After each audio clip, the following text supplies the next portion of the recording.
लप्पी भौजी के जन्मदिन की जैसे ही कुछ सच्चाइयाँ सामने आई, जैसे कि माता जी को बेटे की लताड़ पड़ना कि होटल का कमरा तुम्हारे लिए नहीं है, तुमको खासी सर के घर जाके ही रुकना है, होटल का रूम तुमको नहीं मिलेगा, चाहे फिर वो क्रिएटर्स को अर्श से लेके फर्श पे बैठ के भंडारे खाने वाली वीडियो जैसे ही सामने आई, तो शायद लप्पू भैया ने सारे क्रिएटर्स को ये मैसेज दे दिया है कि जाओ और जाके सफाई अभियान स्टार्ट करो और सबका एक एक वीडियो छप जाना चाहिए। तो इसीलिए आज मिस्टी मायूस जी का भी वीडियो आ गया, भमित भैया का भी वीडियो आ गया, भुट्टो रानी ने भी साड़ी को लेके सफाई दी है, क्योंकि उनको बहुत ट्रोलिंग मिली थी कि सेम साड़ी पहन ली तुमने, उनका जन्मदिन बिगाड़ दिया, हर बार उसके फंक्शन को खराब कर देती है।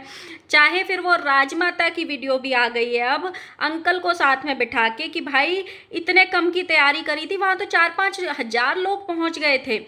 भाई जिस ऑडिटोरियम की पूरी कैपेसिटी ही 800 हज़ार की हो, वहाँ 5 हज़ार लोग आखिर घुस कैसे सकते हैं और समा कैसे सकते हैं। So hello guys, Radhe Radhe, जय श्री कृष्णा, स्वागत है एक और नए वीडियो में। आई होप सब अच्छे होंगे, स्वस्थ होंगे, मस्त होंगे, जहाँ भी होंगे तंदुरुस्त होंगे। अगर आपको मेरी वीडियो अच्छी लगती है तो प्लीज़ गाइज वीडियो को लाइक करना, कमेंट करना एंड चैनल को सब्सक्राइब कर लेना नोटिफिकेशन वाली घंटी के साथ में। जैसे कि गाइस सबको पता है कि आज दोपहर के बाद से सफाई अभियान वाले ब्लॉग्स आ रहे हैं, तो सबसे पहले हम स्टार्ट करेंगे भुट्टो रानी के ब्लॉग से। भुट्टो रानी ने अपनी साड़ी को लेके और अपने लुक को लेके सफाई दी है कि लोग हमें क्यों ट्रोल कर देते हैं, हमको पता ही नहीं है, जबकि मेरी साड़ी अलग थी और लप्पी की साड़ी अलग थी और हमको तो पता भी नहीं था कि लप्पी वो पहनने वाली है। ओ रियली भुट्टो रानी, आप सही बोल रही हो। दोनों की जो साड़ी थी वो सेम शॉप की थी, दोनों ने प्रमोशन किया था, दोनों की रेंटेड साड़ी थी और दोनों साड़ी जो थी वो भुट्टो रानी ही लेके गई थी, यही लेके गई थी। और ये मैडम कह रही है हमको तो पता नहीं, हम तो अपनी चॉइस की साड़ी खरीदते हैं, वो अपनी चॉइस की साड़ी खरीदती हैं। हाँ भुट्टो रानी, आपको ये ऑडियंस आज से नहीं फॉलो कर रही है, बहुत पहले से फॉलो कर रही है। तो जब आप ऐसी चीज़ें दिखाते हो तो लोग पकड़ लेते हैं। हालांकि इनकी साड़ी सेम ही लग रही थी, हालांकि मिस्टी मायूस की साड़ी भी मैच कर रही थी, लेकिन इनकी में ज़्यादा मैच क्या कर रहा था, इनके फुल स्लीव्स का ब्लाउज थे दोनों के, और दोनों के ब्लाउज पे भी सेम वर्क हो रहा था। बस इतना सा अंतर था कि उनके में गोल्डन टच था, लप्पी भौजी के में गोल्डन टच था और इनका ऑफ सिल्वर कलर था, बस इतना ही अंतर था। और क्या होता है जब तुम किसी पार्टी में जाते हो ना, जैसे, तो खुद को थोड़ा सा तो अलग रखना चाहिए। आप लोग इतना मेकअप करा लेते हो जितना जो मेन पार्टी का होस्ट है उतना मेकअप वो करा रहा है, तो आप भी उतना ही करा लोगे तो लोग तो आपको बोलेंगे, क्योंकि समझ में ही नहीं आएगा ना कि होस्ट कौन है और कौन गेस्ट है।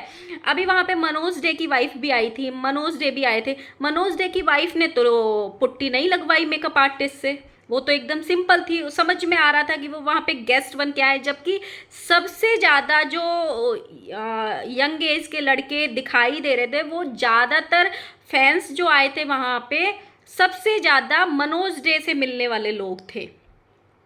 जैसे ही स्टेज पे मनोज डे ने माइक पकड़ा था, पूरे ऑडिटोरियम में आवाज़ गूंज गई थी, क्योंकि लोग बहुत उससे इंस्पायर होते हैं, बहुत लोग उसको फॉलो करते हैं और बहुत लोग उसके जैसा बनना चाहते हैं, बहुत लोगों को मोटिवेट करते हैं। बहुत उनका चैनल वैसा है कि वो उस पर कुछ अच्छी चीज़ें सिखाते हैं कि अपने चैनल को कैसे बचाएं, कैसे ग्रो करें, क्या चीज़ करें, क्या नहीं करें। तो वे उस टाइप की चीज़ें सिखाते हैं, तो लोग उनके जैसा यूट्यूबर बनना चाहते हैं। इसीलिए उनकी वाइफ ने तो मेकअप नहीं किया उतना, वो तो अपने सिंपल सादा लेके आई और जाके बाद में उनकी बेटी परेशान कर रही थी तो चेंज भी कर दिया था। लेकिन चूंकि आपने डिट्टो एकदम लप्पी जैसा मेकअप करा लिया, ऊपर से साड़ी में भी थोड़ा सा ही अंतर था, तो लोग तो बोलेंगे। चलो ये तो बोल रही है मैडम यहाँ पे हमको तो पता ही नहीं चलता, वो अपनी चॉइस की साड़ी खरीदती है, हम अपनी चॉइस की साड़ी खरीदते हैं, और सेम साड़ी पहनने से कैसे किसी का फंक्शन खराब हो जाता है। जब किसी को कोई पसंद करता है ना, तो उनको चीज़ें चुभती हैं। और लप्पी भौजी के साथ अभी जो कांड हो चुका है, उससे लप्पी को लेके जो उनके अंधभक्त हैं वो थोड़ा ज़्यादा प्रोटेक्टिव हैं। अगर तुम उसमें ज़्यादा घुसती हो तो उनको चुभती हैं वो चीज़ें कि भाई ये क्यों घुस रही है। अब अभी जैसे जो आप लोगों के अंधभक्त हैं भुट्टो रानी के घर में, जो मतलब उनको पसंद करते हैं, जब भी लप्पू इनके घर में आता है हमेशा भुट्टो रानी को गालियां ही बढ़ती हैं कि तुम इस इंसान को मत घर में घुसाया करो, ये इंसान जब जब आता है हमें अच्छा नहीं लगता, वो जिस तरीके से तुमसे मजाक करता है, जिस तरीके से तुम्हारे बच्चे को खिलाता है तो बिल्कुल पसंद नहीं आता है। तो जैसे तुम्हारे अंधभक्त हैं वो उनको लप्पू पसंद नहीं है, सेम वैसे ही लप्पी के अंधभक्त हैं उनको तुम्हारा एक जैसा उसके तैयार होना बिल्कुल पसंद नहीं है। ये वाले उस पे तो आपने सफाई दे दी, चलो मान लिया कि साड़ियाँ मैच हो गई होंगी, तुमको नहीं पता होगा 1%, 0%, -1%। अब बात थोड़े दिन पीछे चले जाते हैं एनिवर्सरी की पार्टी में, जो 5 दिन का रंगारंग कार्यक्रम हुआ था। उसमें एक ड्रेस कोड था ब्लैक कलर का, आई थिंक रिसेप्शन पार्टी रखी थी जहाँ पे लप्पी ने ब्लैक कलर का गाउन पहना था। पूरे पार्टी में सबने आई थिंक रेड या पिंक कलर पहना था, सिर्फ वहां पे भुट्टो रानी ने ब्लैक पहना था और लप्पी भौजी ने रेड पहना था। क्यों पहना था आपने ब्लैक? ब्लैक तो सिर्फ मेन होस्ट के लिए था ना कलर। उसी पार्टी में उसी दिन राजमाता ने ब्लैक कलर की साड़ी पहनी थी, लप्पू ने उनसे साड़ी उतरवा दी थी कि आप नहीं पहन सकती हो ये साड़ी, आप वो कलर पहनो जो बाकी सब पहन रहे हैं। तो फिर आपको क्यों नहीं उतरवाई उसने? और आपको कैसे पता कि आपको लप्पी, फिर आपको भी तो कॉमन सेंस होना चाहिए ना कि अगर आप वो कलर लेके भी गए हो जो होस्ट पहन रहा है तो वो आपको पहनना ही नहीं चाहिए। आप दिन में, रात में, सुबह, दोपहर, शाम, 24 घंटे बात कर रहे हो तो क्या आप ड्रेस कलर या ड्रेस को डिस्कस नहीं करते होंगे कि क्या पहनने वाले हैं और क्या पहनने वाले नहीं हैं? ऐसा तो हो ही नहीं सकता। तो अपने कन्वीनियंस के हिसाब से ऑडियंस को चलाना है, लेकिन ऑडियंस आपको बहुत टाइम से फॉलो कर रही है। अब थोड़ा आ जाते हैं मिस्टी मायूस जी पे। मिस्टी मायूस ने भी सफाई दी है, वो खाने को लेके जो ज़मीन में बैठ के खाया इन लोगों ने कि बहुत ज़्यादा गैदरिंग हो गई थी और जो अंदर का ऑडिटोरियम था तो वो 20-25 कदम दूर था, इसीलिए मेरे को तुरंत की तुरंत वहाँ से निकलना था। तो वहाँ पे आंटी वांटी सब बैठे थे तो मुझे इतना कोई फ़र्क नहीं पड़ता, मैं वहीं पर बैठ के खा ली। बाकी सारा इवेंट अच्छा था, सारा इवेंट वाकई में अच्छा था भाई, हमने भी तारीफ़ करी थी। कमी सिर्फ इतनी थी जिस तरीके से लोग वहाँ पे बैठे हुए थे, वहाँ पे कुछ चटाई, मैट, कारपेट कुछ भी बिछा हुआ नहीं था जो कि देखने में अच्छा नहीं लग रहा था। जब अपने आप को आप लोग क्रिएटर्स बोलते हो और ऐसी चीज़ें जब आप एक तरफ बोल रहे हो कि ये पार्टी है और दूसरी तरफ उसको फिर भंडारा बना दिया तो वो चीज़ें देखने में अच्छी नहीं लग रही थी। अब हम थोड़ी सी बात करेंगे राजमाता की सफाई की। राजमाता ने सफाई दी है अपने वीडियो में 2-3 चीज़ों को लेके। सबसे पहले उन्होंने सफाई दी है होटल वाले कांड को लेके कि हम होटल में क्यों नहीं रुके। राजमाता का ये कहना है कि हम होटल में इसलिए नहीं रुके क्योंकि होटल में क्रिएटर लोग की लप्पू ने व्यवस्था करी थी और हमारा जो जहाँ पे हम रुके थे वो हमारा खुद का फ्लैट है, खुद का घर है, तो हम क्यों रुकेंगे होटल में जब हमारा खुद का घर है। और अंकल ने इस पे बोला कि हमारा एक दिन पहले से ही फिक्स था कि हम अपने ही घर में जाके रुकेंगे। तो आप मुझे ये बताओ माता जी, जब आपका पहले से फिक्स था तो आप वहाँ पे लप्पू के सामने खड़े होके दोनों हाथों में हाथ डाल के छोटा सा मुंह बना के ये क्यों पूछ रही थी कि हमको कहाँ रुकना है? और आपने फिर ये क्यों बोला कि हमको वहीं नहीं रुकेंगे हम जहाँ पे लप्पी रुकी है? जब लप्पू ने आपको क्यों बोला कि आपको यहाँ नहीं रुकना है होटल में, आपको खासी सर के घर पे बोला है रुकने के लिए? तो जब आपका एक दिन पहले से प्रोग्राम था तो ये चीज़ें क्यों हुई? मान लिया कि आप तो चलो उनके क्रिएटर्स के एज ग्रुप में मैच नहीं करते हो, आपका ये वाला पॉइंट भी समझा जा सकता है कि आप एजेड पड़ जाते हो, आपके सामने वो बच्चे हैं, हंसी मजाक नहीं कर सकते हैं, अलग वो रील्स बनाएंगे, हंसी मजाक करेंगे, रात को पार्टी करेंगे, तो आप उनके बीच में नहीं उठ बैठ सकती हो, तो आप वहाँ चली गई। छोटे लप्पू तो उनके साथ में उठ बैठ सकते हैं, उनको भी तो बड़ा क्रिएटर बनना है, उनसे कुछ सीखने को मिलता, उसकी तो एज नहीं है, वो तो सबके साथ घुलता मिलता भी, वो तो छोटा है, वो सबसे सीखता भी, तो उसको क्यों लेके गए फिर आप फ्लैट पे? और जब लप्पू ने आपको बोला कि आप यहाँ नहीं वहाँ नहीं रुक सकती हो जहाँ लप्पी रुकी है, तो वहाँ पे फिर आपका मुंह क्यों बन गया था, चेहरा क्यों उतर गया था? वो वीडियो क्यों आई थी जब आपका पहले से ही सारा प्रोग्राम फिक्स था, आपका खुद का घर था? तो जो बेचारे गांव के दो चार क्रिएटर्स आए थे जो अलग अलग कहीं पे भी रुके थे, उनको भी आप उसी फ्लैट में ले जाते अपने साथ रुकाने के लिए। अब आ जाते हैं खाने वाली सफाई पे। माता जी का कहना है कि जब हम मरेंगे तो मिट्टी में ही मिल जाएंगे, चाहे हम सोने की डाइनिंग टेबल पे खाना खा लें, चाहे हम किसी पे भी खाना खा लें। जो ज़मीन से जुड़े हुए लोग हैं, ज़मीन पे बैठ के खाने में कोई भी बुराई नहीं है। और मतलब बहुत सारी चीज़ें बोली हैं। तो माता जी ये वाली जो चीज़ें हैं ना, आप आगे के लिए याद रखना, क्योंकि आपके हर 10 दिन बाद चीज़ें चेंज हो जाती हैं। तो आप ये चीज़ें चेंज मत करना कहीं जाके। आप ऐसे हमको यहाँ नहीं रुकना है, यहाँ नहीं बैठना है, वो चीज़ें करना नहीं। अब आगे से जो आपने ये आज स्टेटमेंट दिए हैं अपने बेटे के लिए कि ज़मीन में बैठने में क्या बुराई है, हम ऑडिटोरियम में बैठे बैठे थक गए थे इसीलिए हमको खड़े होके खाना था, फिर देखा कि हम सारे क्रिएटर्स बैठे तो हम भी बैठ गए। इनकी ये सफाई थी। और अंकल का कहना है कि वहाँ पे, मतलब आंटी ने बोला पहले कि वहाँ पे 3, 4, 5 हजार लोग तक पहुँच गए थे। फिर अंकल ने भी बोला कि लोगों की गैदरिंग बहुत ज़्यादा हो गई थी। लप्पू भैया ने अपने वीडियोज में हमेशा से बोला है 1200 से 1500 तक के लोग आएंगे। आप गूगल सर्च करोगे तो उस ऑडिटोरियम की कैपेसिटी है 850 की, 600 की नीचे सिटिंग है, 250 की ऊपर की सिटिंग है। गूगल सर्च कर लेना ऊर्जा ऑडिटोरियम के नाम से। 800 की, 850 की, चलो आप मान लो 800 की अगर जिस जगह की कैपेसिटी है, आप उसमें 1000 लोग बुला लोगे, आप उसमें 1200 लोग बुला लोगे मैक्सिमम। उस पे भी आजकल पुलिस कार्रवाई कर देती है, क्योंकि इतनी चीज़ें हो जाती हैं, भगदड़ मच जाती है, सफोकेशन हो जाती है। तो उसमें गैदरिंग जितनी होती है कैपेसिटी उतनी ही रखते हैं आजकल। उसकी भी परमिशन लेनी पड़ती है पहले, ऐसे ही कोई नहीं ऐसे नहीं होता है कि घुसा लो जितने आ रहे हैं।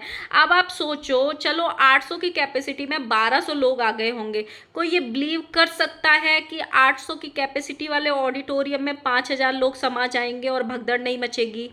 और अगर आपको पता है कि 1200 की कैपेसिटी आने वाली है हमारे सब्सक्राइबर्स की या हमारे क्रिएटर्स की या सबकी 1200 की कैपेसिटी होने वाली है, तो इंसान कितनों का खाना बनवाएगा? 1200 की कैपेसिटी में 1500 का खाना बनवा लेगा, ज़्यादा से ज़्यादा बता रही हूँ, नहीं तो कम ही बनवाता है इंसान की, वेस्ट जाता है। फिर क्या 1200 लोगों की कैपेसिटी के टाइम पे कोई 5000 लोगों का खाना बनवाएगा? और अंकल 5000 तो बिल्कुल लोग नजर नहीं आ रहे। लगता है आप मैथ के टीचर थोड़े कमजोर रह गए हो। आपने 1 जीरो ज्यादा लगा दिए, 500 की जगह आपने 5000 कर दिया। आंटी कल ही इंटरव्यू में बोली थी कि हमारे पति मैथ के टीचर हैं। तो 500 में और 5000 में एक ही जीरो का अंतर होता है, लेकिन बहुत सारे लोगों का अंतर होता है अंकल। 4500 का अंतर है। 4500 की जो भीड़ होती है ना, वो कुचल डालती। इतने सारे लोग एक दूसरे में घुस जाते, एक दूसरे के ऊपर भी गिरते तो भी नहीं समाते। 500 की कैपेसिटी में और 5000 की कैपेसिटी में बहुत अंतर होता है अंकल। और जो क्रिएटर्स आंटी ने बोला कि हमको ऊंचा नीचा, हम सब्सक्राइबर्स के बीच में बैठ के खा रहे थे, हमको बहुत अच्छा लगा, हमको ये सब बहुत अच्छा फील हुआ। तो भाई सीधा सा सवाल ये है कि उस सिटिंग में सिर्फ 3, 4 क्रिएटर ही क्यों नज़र आ रहे थे, और बाकी का जो सबका खाना था वो अंदर क्यों लगा था? वो भमित भुट्टो का, खनोज डे का, जो डांसर है लड़का उसका, उन सबको अंदर क्यों लगाया गया था? वो भी तो सब्सक्राइबर्स के बीच में आके खाना खा सकते थे ना, और ज़्यादा क्रिएटर का वैल्यू बढ़ता। लप्पू लप्पी अगर बीच में खाना खाने वाले उनमें दिखते। और सबसे बड़ी बात ये है, मेरा क्वेश्चन है ये, कि जब आपको कोई शर्म थी ही नहीं इस चीज़ से, और आपको बुरा भी नहीं लग रहा था, आप प्राउडली ये बोल रहे हो कि हमको इसी मिट्टी में मिलना है, चाहे कुछ भी हो जाए, आपने जो ज्ञान दिया माता जी ने, तो आपके बेटे ने उस खाने का ब्लॉग क्यों नहीं डाला?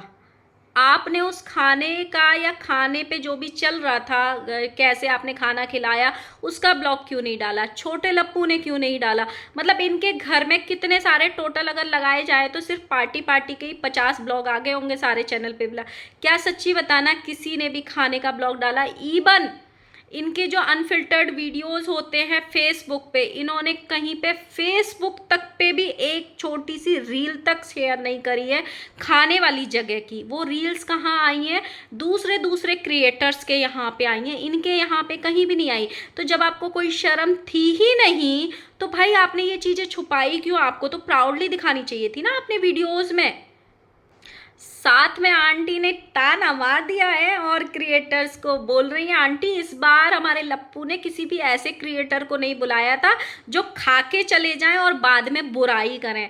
तो माता जी आपके लप्पू की भी ये बहुत आदत है कि जिन जिन घर में खा के आया है ना, उन सब से उन्होंने लात जूते घूंसे बजाए हैं, उन सब से बजाए। तो ये उन क्रिएटर्स की आदत नहीं है, साथ में आपके लप्पू की भी सेम आदत है, क्योंकि आपका लप्पू भी उनके घर की पार्टी खा के आया है, आपके लप्पू भी उनके घर में नमक खा के आया है और उन सब से कंट्रोवर्सी करी है और उन सब के यहाँ की कमियां गिनाई है कि किसके घर में दाल नहीं थी, किसके घर में आटा नहीं था, किसके घर में इन्होंने 1500 रुपये दिए और किसके घर में इन्होंने दाल चावल रोटी दी। ध्यान है ना नीतू मैना वाला किस्सा? तो ये जो क्रिएटर के घरों की बातें होती हैं, क्रिएटर की पार्टीज़ की कमी की बातें होती हैं, वो सबसे पहले ये जो ट्रेंड था ना वो आपके लप्पू ने ही स्टार्ट किया था।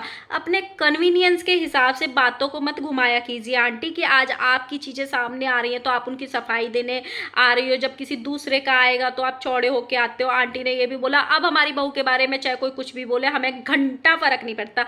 तो ये तो बहुत अच्छी बात है ना आंटी, आप इसी चीज़ पे टिके रहना। आप जैसे आज आपने जो स्टेटमेंट दिया है ना कि हम पूरा घर मिल के अपनी लप्पी को, बहू को आगे बढ़ाना चाहते हैं, वो जो करना चाहती है उसके सक्सेस में हिस्सा बनना चाहते हैं, तो इस स्टेटमेंट पे कायम रहना और कभी भी अपनी साइड से अपनी ही बहुओं से कंट्रोवर्सी करने की तो एटलीस्ट कोशिश मत करना। और जैसे आप बड़ी बहू का साथ दे रहे हो ना, सेम वैसे ही छोटी को भी अप्रिशिएट करो ताकि वो भी ग्रो कर सके।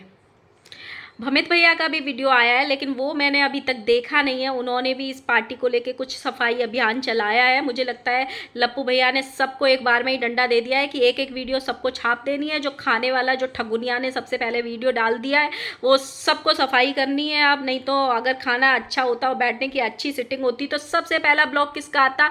खुद लप्पू भैया का आता। क्योंकि आपको याद होगा एनिवर्सरी वाले खाने में लप्पू भैया ने, भाई साहब इतने क्रिएटर्स ने खाना दिखाया था, लप्पू भैया की प्लेट हर किसी की प्लेट में जा जाके ब्लॉग में ले रहे थे और सबसे पूछ रहे थे खाना कैसा है, खाना कैसा है। हर सुबह दोपहर शाम का हर जो इनका एनिवर्सरी हुआ था हर उसका मेन्यू तक इन्होंने दिया था कि इन्होंने नाश्ते में ब्रेड पकौड़ा बनवाए हैं, इसमें ये बनवाया, इसमें ये बनवाया, इसमें ये बनवाया। लेकिन अगर इसमें ये चीज़ें क्यों नहीं दिखाई इन्होंने, सबसे बड़ा क्वेश्चन ही है।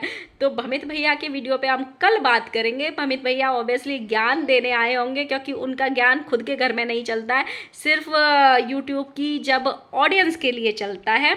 तो उस पर हम बाद में बात करेंगे जब हम वीडियो देख लेंगे, वीडियो ज़्यादा लंबा हो जाएगा, इसीलिए वीडियो को विराम देते हैं यहीं पर। तो प्लीज़ लाइक करना, कमेंट करना एंड चैनल को सब्सक्राइब कर लेना। Bye bye.